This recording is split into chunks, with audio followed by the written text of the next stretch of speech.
Dando continuidade, respeitando as inscrições, vamos ouvir agora a palavra da professora Amanda Gugel.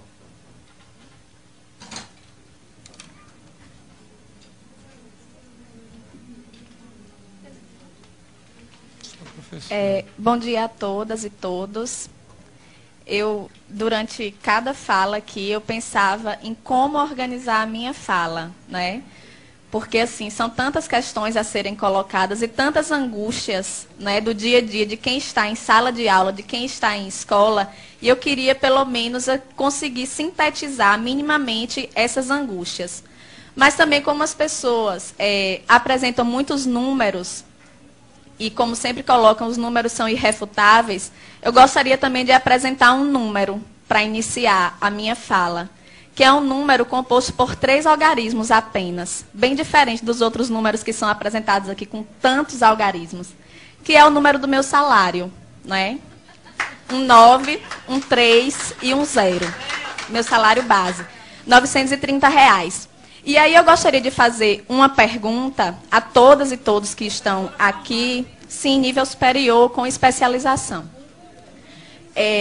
Se vocês conseguiriam, mas também respondam só se não ficarem constrangidos, obviamente. Se vocês conseguiriam sobreviver ou manter o padrão de vida que vocês mantêm com este salário? Não conseguiriam. Certamente, esse salário ele não é suficiente para pagar nem a indumentária, né, que os senhores e as senhoras utilizam para poder frequentar esta casa aqui. Não é? Então, assim, a minha fala não poderia partir de um ponto diferente desse, porque só quem está em sala de aula, só quem está pegando 3 ônibus por dia para poder chegar ao seu local de trabalho, um ônibus precário, inclusive, é que pode falar com propriedade sobre isso. Fora isso, qualquer colocação que seja feita aqui, qualquer consideração que seja feita aqui, é apenas para mascarar uma verdade, que é uma verdade visível a todo mundo, que é o fato de que, em nenhum governo, em nenhum momento que nós tivemos no nosso estado, na nossa cidade, no nosso país, a educação foi uma prioridade. Em nenhum momento. Certo? Então, assim, me preocupa muitíssimo a fala da maioria aqui, inclusive da secretária Betânia Ramalho, com todo respeito, que não vamos falar da situação precária, porque isso todo mundo já sabe. Como assim não vamos falar da situação precária? Gente, nós estamos banalizando isso daí. Estamos aceitando a condição precária da educação como uma fatalidade. Estão me colocando dentro de uma sala de aula com um giz e um quadro para salvar o Brasil. É isso. Salas de aulas superlotadas, com os alunos entrando a cada momento com uma carteira na cabeça, porque não tem carteiras nas salas. Sou eu a redentora do país? Não posso, não tenho condições. Muito menos com o salário que eu recebo. Tá certo? A secretária disse ainda que nós não podemos ser imediatistas, ver apenas a condição imediata, precisamos pensar a longo prazo, mas a minha necessidade de alimentação é imediata. A minha necessidade de transporte é imediata. A necessidade de Jéssica de ter uma educação de qualidade é imediata, certo? Então, eu gostaria de pedir aos senhores, inclusive, que se libertem dessa concepção errônea, extremamente equivocada, isso eu digo com propriedade, porque sou eu que estou lá, inclusive, além, propriedade maior até do que os grandes estudiosos, parem de associar a qualidade de educação com professor dentro de sala de aula. Parem de associar isso daí. Porque não tem como você ter qualidade em educação com professores 3 horários em sala de aula. Certo? Porque é assim que os professores multiplicam os 930. 930 de manhã, 930 à tarde, 930 à noite, para poder sobreviver. Não é para andar com bolsa de marca, nem para usar perfume francês. Certo? É para ter condição de pagar a alimentação dos seus filhos.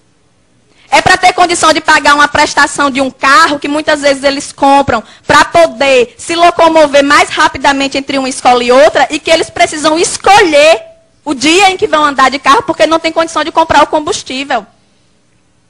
Tá certo? Então, a realidade nossa, o cenário da educação no Rio Grande do Norte hoje é esse. E eu não me sinto constrangida em apresentar o meu contra-cheque, nem a aluno, nem a professor, nem a nenhum dos senhores aqui, porque eu penso que o constrangimento deve vir de vocês. Sinto muito, eu lamento, mas deveriam todos estar constrangidos, entende? Então, assim, entra governo e sai governo, e eu peço desculpa mais uma vez, Betânia, mas não tem novidade na sua fala. Sempre que se solicita da gente é paciência, é tolerância. E eu tenho colegas que estão aguardando pacientemente há 15 anos, há 20 anos, por uma promoção horizontal. Professores que morrem e não recebem uma promoção. Então eu quero pedir à secretária, em primeiro lugar, paciência também, porque nós não aguentamos mais esse discurso. Não aguentamos. O que nós queremos é objetividade. Como é que é? Queremos sair desse impasse? Queremos. Mas como? Sem nenhuma proposta, de mãos abanando? Voltar mais uma vez desmoralizado para a sala de aula, para o aluno dizer, professora, a gente ficou aqui sem ter aula e só isso. Vocês receberam R$20, R$30, dão risada. Pedimos ainda, secretária, respeito.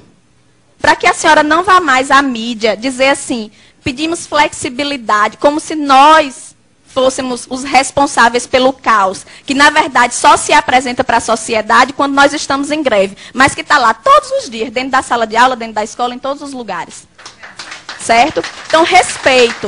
Não se refira à nossa categoria dessa forma, não se refira. Nem se refira apenas como se fosse a direção do Síndico que está querendo fazer essa greve. Não é não, é 90% da categoria. 90% da categoria no estado inteiro, nos interiores, aqui na capital. Certo? Pedimos aos deputados apoio. Estejam mais presentes, participem ali, vão à nossa assembleia, procurem ouvir esses trabalhadores, procurem saber a realidade. Certo? Pedir à promotoria que esteja com a fiscalização efetiva ao Ministério Público.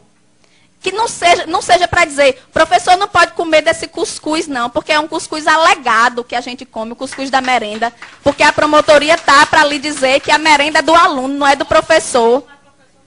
Certo? É assim que funciona. Diga-se de passagem, nós não temos recurso para estar nos alimentando diariamente fora de casa. Não temos para isso. Certo? Então, são muitas questões mais complexas, certo? São muitas questões muito complexas que poderiam ser colocadas aqui, mas, infelizmente, o tempo é curto e eu gostaria de solicitar isso. Em nome dos meus colegas que comem o cuscuz alegado, em nome dos meus colegas que pegam 3 ônibus para chegar ao seu local de trabalho, em nome de Jéssica, que está sem assistir aula nesse momento, mas que fica sem assistir aula por muitos outros motivos, por falta de professor, por falta de merenda, certo? É isso que eu quero dizer.